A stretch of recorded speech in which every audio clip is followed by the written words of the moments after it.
가수 김유나, 뇌성마비로 인해 51세의 나이로 갑작스럽게 세상을 떠나다. 왜 이런 끔찍한 일이 벌어진 걸까?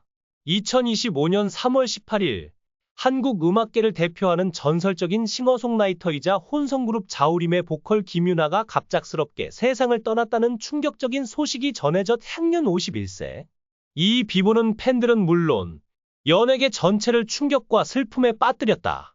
특히 김유나의 아들 김민재와 남편 김영규의 반응은 보는 이들의 가슴을 더욱 아프게 하고 있다. 김유나는 지난 17일 인스타그램에 2025만 314 보조 배터리의 날 이라는 글과 함께 병원 침대에 누워 링거를 맞고 있는 사진을 올린 바 있다. 당시 팬들은 그녀가 선천성 면역 질환으로 인해 정기적인 치료를 받고 있다는 사실을 알기에 크게 걱정하지 않았으나 불과 며칠 만에 그녀의 상태가 급격히 악화될 줄은 아무도 예상하지 못했다. 의료진에 따르면 김유나는 전날 밤 갑작스러운 두통과 함께 의식을 잃었고 곧바로 응급실로 이송되었으나 끝내 회복하지 못했다. 뇌출혈이라는 진단은 그녀가 오랜 시간 선천성 면역 결핍증과 뇌신경마비 후유증으로 투병해온 상황에서 더욱 충격을 더한다. 과연 그녀의 건강이 언제부터 이렇게 위태로웠던 걸까? 팬들은 믿을 수 없는 현실에 혼란스러워하고 있다. 김유나는 안동 김씨 집안에서 태어났다. 이라는 신체 스펙은 그녀의 섬세한 외모와 잘 어울린다.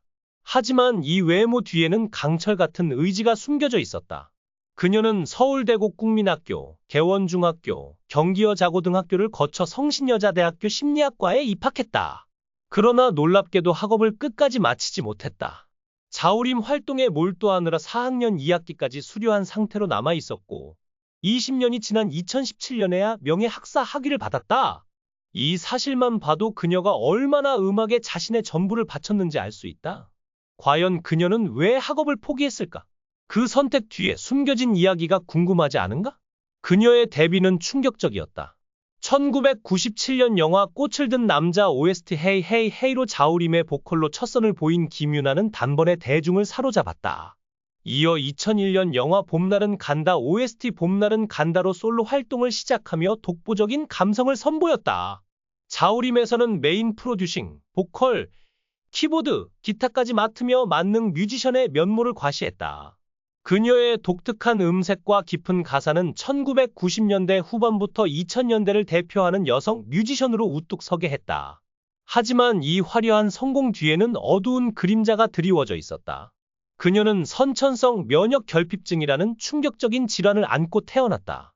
이 병은 그녀의 삶을 끝없이 괴롭혔고 결국 그녀를 무대에서 영원히 내려오게 만들었다.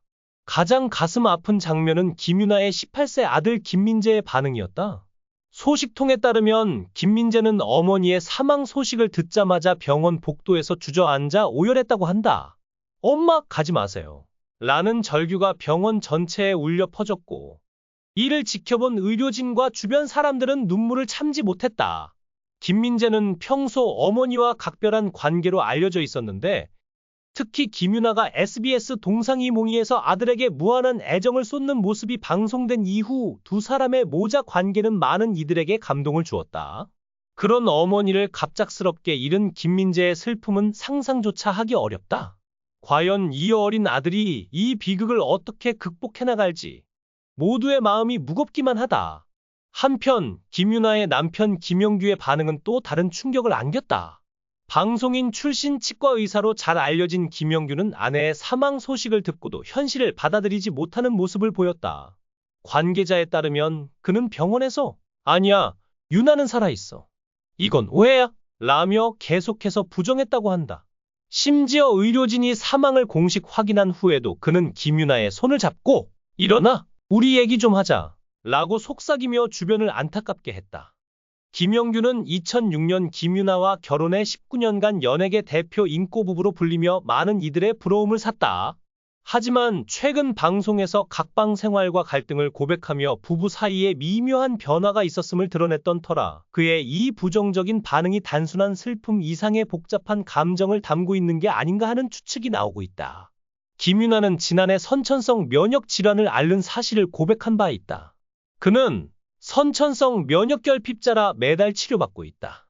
2011년엔 뇌신경마비로 얼굴부터 상체 근육과 미주신경까지 다 영향을 받고 문제가 생겼다. 고했다. 당시 김윤아는 지금도 마비 후유증 때문에 몇 가지 기능이 제대로 돌아오지 않았다. 사실 약간의 발성 장애가 남아있다. 이건 힘으로 억누르고 있다. 고 밝혀 안타까움을 자아내기도 했다. 이에 자우림 활동에 대한 우려가 제기되자 자우림 측은 김윤아 씨는 선천성 면역 질환이 있어 매달 정기적인 검진과 치료로 개인 건강 상태를 세심하게 관리하고 있다.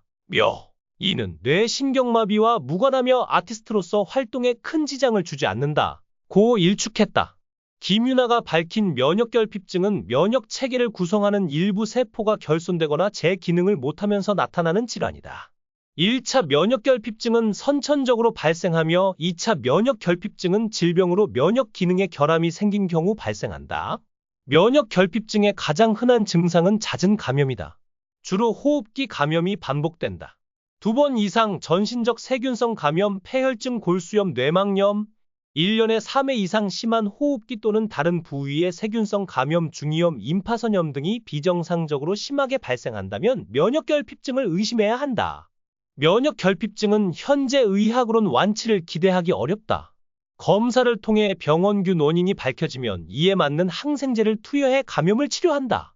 부족한 면역글로불린을 정기적으로 충분히 공급해 감염을 예방하기도 한다. 김윤아의 갑작스러운 죽음은 그녀가 겪어온 건강 문제와도 연결된다.